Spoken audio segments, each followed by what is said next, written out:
সন্ধ্যা হলেই মনে হয় খুচখাচ কিছু খায়। তো আজকে বিকালে খাওয়ার জন্য এই নিমকিগুলো বানাবো।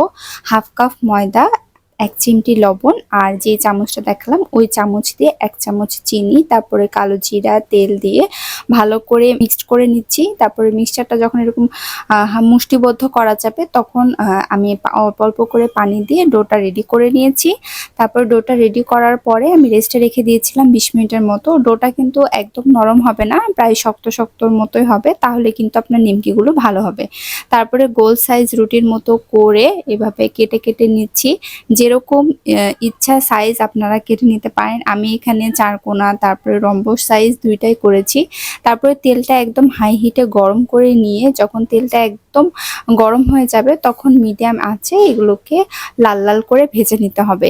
তো এইভাবে নিমকি ভাজলে কিন্তু একদম পারফেক্ট হবে, আর খেতে অনেক মজা। আর চিনিটা দেওয়ার ফলে এটা খেতে আরো অনেক মজা লাগছিল। আপনারাও কিন্তু বাসাতে সহজেই বানাতে পারেন।